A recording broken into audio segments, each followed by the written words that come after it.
Our next guest went to Washington, rose to be the Speaker of the House, and then he left.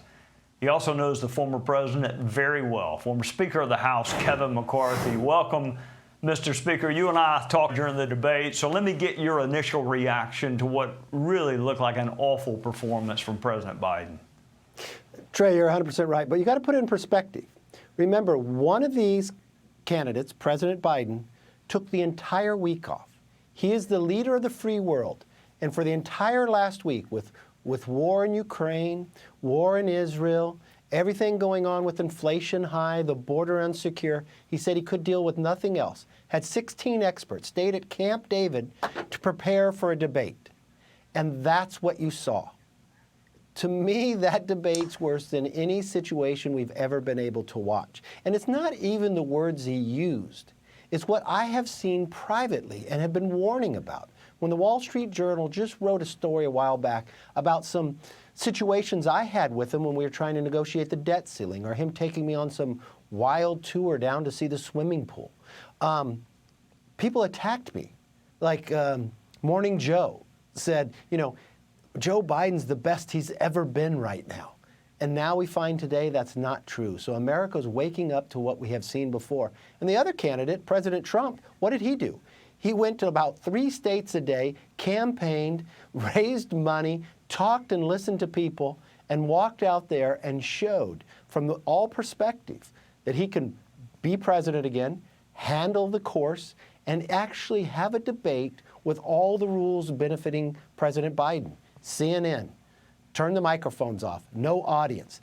Biden got to set all the rules. And President Trump said, I'll debate you anytime, any place, any rules. And he proved right there while he'll win in November.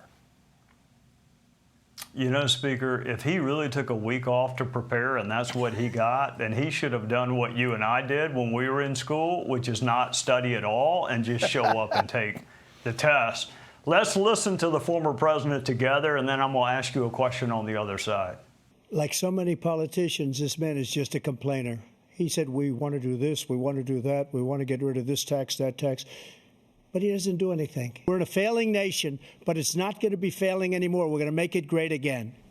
All right, nobody knows the answer to this question better than you do. If Trump were to win, it's a new House. Things have to get organized. Realistically, how long would it take before committees could actually start doing their work and getting bills passed and the GOP infighting stop long enough to actually pass an agenda if there is a President Trump? What's a reasonable time frame? Well, you usually have about 3 months, but you have to think about this. The House and Senate get sworn in early January, and the new president not till January 20th. But with President Trump coming in, if you had a Republican House and a Republican Senate, which it looks like that will be the case, you have an individual that doesn't have to learn on the job. Instantaneously, he'll be able to secure the border. They're going to have to take action legislatively to actually secure the tax bills that have gone through to make sure this economy and cut back on this wasteful spending to curb this inflation so the affordability be able to get the move again. But instantaneously, just having the election in November, the world will change course. Because remember, the only time Putin has not invaded another country was under President Trump. I think the world will be more balanced and a safer situation. But it's really going to take about 3 months to get bills passed. But remember, the new president, President Trump, will have to confirm his new cabinet. That takes time in the Senate as well. All right, before I let you go, we've only got a little while, but I got to ask you, since you brought up cabinet. Now, President Trump wound up not being happy with some of his initial cabinet picks. Do you think the vetting process will be improved this time around and he won't have to replace so many of his top cabinet officials? Yeah, because when he came in last time, remember, he wasn't in politics before. Now he's worked with people. And when I watched the debate, you know who he spoke about the most? Senator Tim Scott, that you and I both know.